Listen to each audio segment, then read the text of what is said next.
What's up everybody? Simon here. I've done a lot of American Express videos, a lot of Chase videos and Visa and MasterCard. And today we're going to talk about the history of American Express. Some of you may be surprised, so let's get into it. So American Express is iconic. It's one of the brands that is constantly growing. They're focusing potentially on the luxury market. It's proven that American Express customers spend 3 times more than the average credit card user. American Express, always this driven company to tailor to the luxury market? No. Even though it's one of the world's most iconic institutions today with luxurious lounges, amenities for travel, fine hotel and resorts programs, fine dining, an extremely incredible concierge, American Express was not always a financial institution. At its beginnings in the 1850s, American Express was actually a freight company.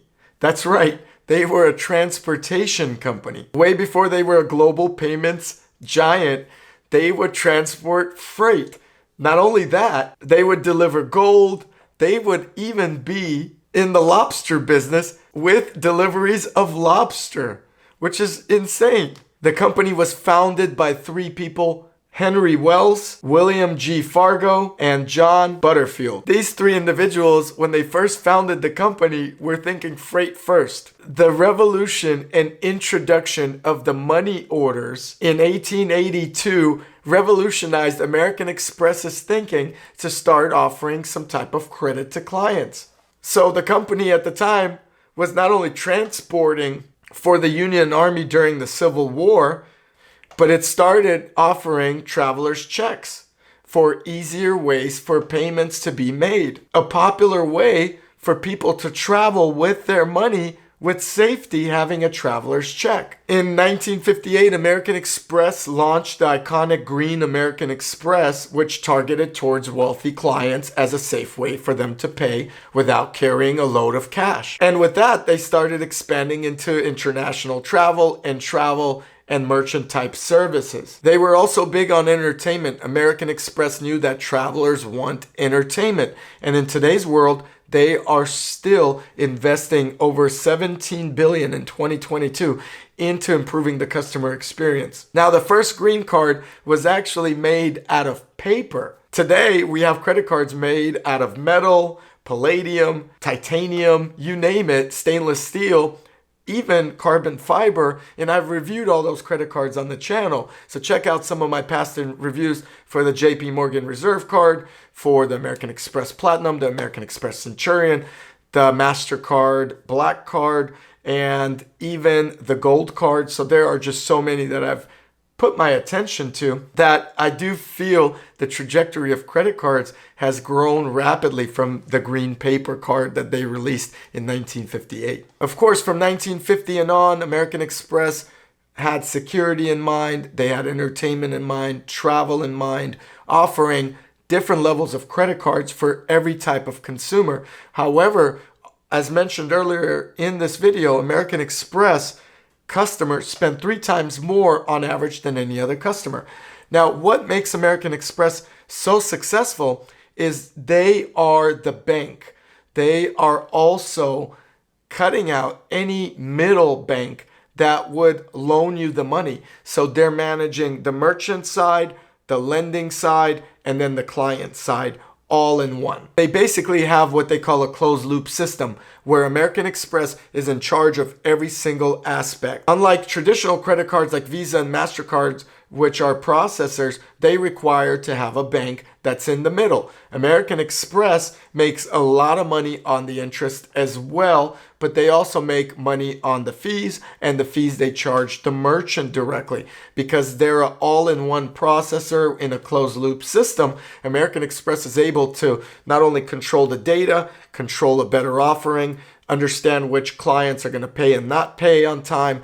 They have more data accessible to them than any other credit card out there. And that's why they're one of the most rapidly growing credit cards. Now, the crazy thing is American Express even is not as big as Visa or MasterCard. And they're actually smaller than Discover in terms of circulation or credit cards in circulation since 2021. Now, them and Discover might have changed positions since that time frame. However, Visa nearly dominated about 48% of the market, with MasterCard 36.4%. And then 7.5% is American Express, with Discover Card coming in at 8.1%. And in terms of purchasing transactions, Visa dominates the field with 14.9 or nearly $15 billion in transactions in 2022 alone. MasterCard comes in at a whopping $6.6 billion, and American Express is below them, which is incredible, at $3.5 billion mid-year in 2022, of course. Discover coming in at $1.8 billion, seems to be the smaller card out there. Now, as you know, American Express is a big world travel card. However, Visa dominates the world travel space with their processing acceptance. So it shows you how big American Express really is, but how much larger in terms of a processor Visa is and the power that they have. Visa is nearly 50% of all world credit cards in circulation, with American Express coming in. Amex is about 10% compared to Visa's 40+%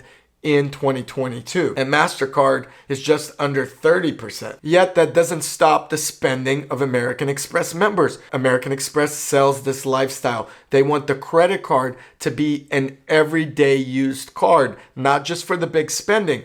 Therefore, American Express members have that card in front in their wallet as the go-to card. I personally have the Centurion Black card. That's my go-to. I have the Amex Platinum card as well. That's my second go-to, and depends on which time and where I am, I'll use the various cards to cover my expenses. I even used to have a gold card for business, which is great for dining and other purchases as well. So you have to really understand where you're spending your money and use the proper card to get your maximum rewards, which are credit card points and so forth.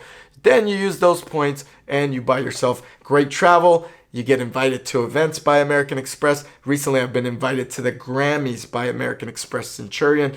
That's an incredible invite. That video will be on the channel. So getting back to American Express and how it's constantly growing, well, they're targeting to the millennials. They're targeting to the younger crowd for spending. They were able to target to a lot of individuals in the music industry, the film industry, and so forth, where the credit card, American Express, became the most loyal card in that person's wallet. And that is something that they had to rebrand from their freight days in the 1850s. American Express history is as unique as any other company that reinvented the wheel in luxurious travel and luxurious spending, and the concierge teams, with the American Express Platinum being one of the top credit cards out today that pretty much offers you the most amount of benefits for travel. That credit card just gives you so much offering. I've done reviews on the channel. Check out my American Express Platinum review.